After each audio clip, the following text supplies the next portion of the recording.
Hey, what's up everybody? Adobe Masters here, and today I'm going to be showing you how to create this RGB sort of split effect in Premiere Pro. So you have this sort of really extreme one right here, or you can back it off and just have it as a little glitch like over here, where it's just a little bit going. It's a neat little glitch effect. I can see it being used in, like music videos, or maybe even like if this is supposed to be a camera to sort of show that it's breaking. I mean, just a lot of sort of freedom and creativity with this. So that's what I'm going to be showing you how to create today. I created something similar in After Effects, but now we're going to do it in Premiere Pro. So as always, first thing we're going to do is create ourselves a new sequence to get started from scratch. And then I'm just going to go over and drag my footage in, which is back here. And we're just going to grab, I believe it is this one right here. Yep. And then what we want to do is you can keep the audio or disattach the audio. I'm going to disattach it by holding Alt, clicking on it, and then deleting. And then we need to copy and paste this 2 times. So I'm going to select this. We need to make sure that now V2 is selected, hit Control V, bring this back, unselect V2, go up to V3, Control V one more time, and now we have 3 of the exact same clips. So what we want to do is we want to go to our first clip, and we want to be in the color settings or have Lumetri open in some way, shape, or form. This will just allow us to grab the RGB curves here and make this quick and simple for us. So we're going to go to the top piece of footage. We're going to click on the red right here. We're going to drain the top out of it so it drains all of the red out. And then we're going to drain all of the green out. So now we have a pure blue clip. We're going to click on the second clip right here. And instead of starting at red, we're going to start at the green. We're going to drain out the green and the blue. So the first one we drained out the red and the green. This one we're draining out the green and the blue.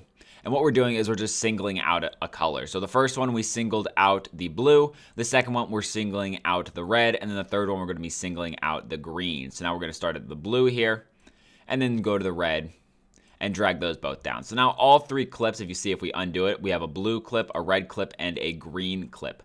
And now to recombine them so they all come back into the same color and it looks normal, what we do is we go to the very top clip and we click on the screen button, and you'll see now it's purple and we're starting to get some of the shades of color like they should have been.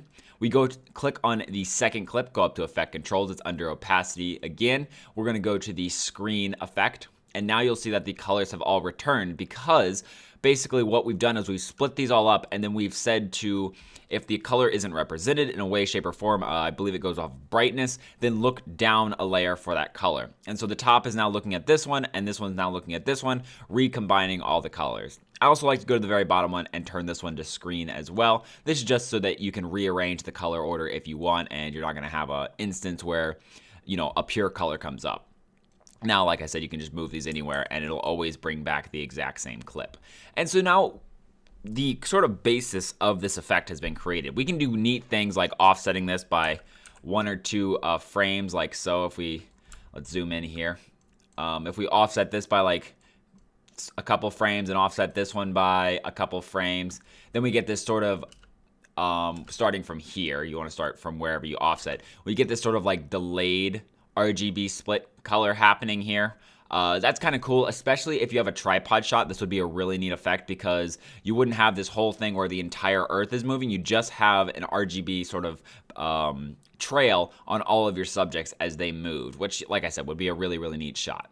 But what I did to create those beginning effects is I actually use something called Posterize. So what we're going to do is we can drop this down and find the effects. If it isn't over here, find it wherever it is in your panels. If it's not open, go up here to Window and then down to Effects to bring it up. And then we're just going to search for Posterize Time. So we're going to drag that onto the first 2 clips, like so.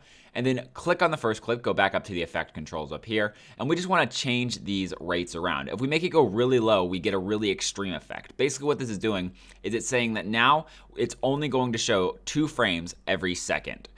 Instead of I believe this is 30 frames per second footage, it's only going to show 2, which is going to make it sort of like a delayed effect onto the footage, because it's not going to be having the inner sort of data of all those 30 frames. It's just going to be choosing 2 and then putting those.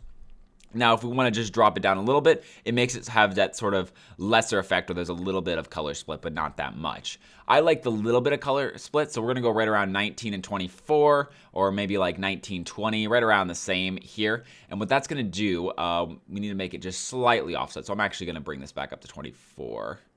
Or actually, let's go beneath it. Let's go like to 15 maybe on this one. And so what that's going to do is it's going to make all of the frames play at different points, because now they're all being split into different sort of mathematical models. And so one of them is going to be lagging behind. One of them's going to be lagging even farther behind. At some points, they're all going to come back together. And at some points, they're all going to be just completely different. And that creates that sort of random glitchy effect to it. Now, this is an effect that will not usually play just right off the bat. You'll see that it's actually working pretty well here, but we get to a point where our computer is going to run out of RAM and processing power to be able to play it.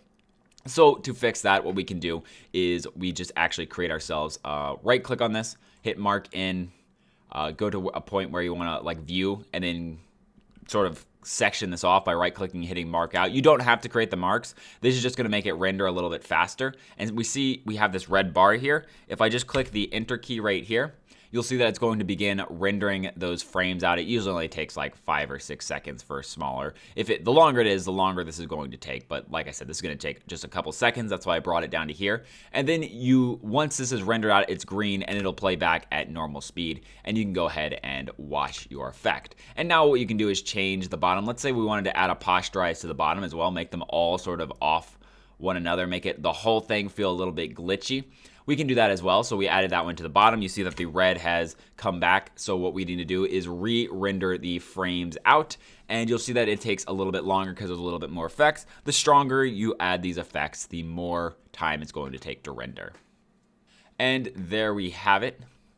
You can see that this actually creates almost a little bit less of an effect to it, which is interesting because I didn't think that it would do something like that. But that's what it created, and that's just sort of the fun of messing around with these things and trying to come up with a unique effect with it. But that is really the basis of the tutorial.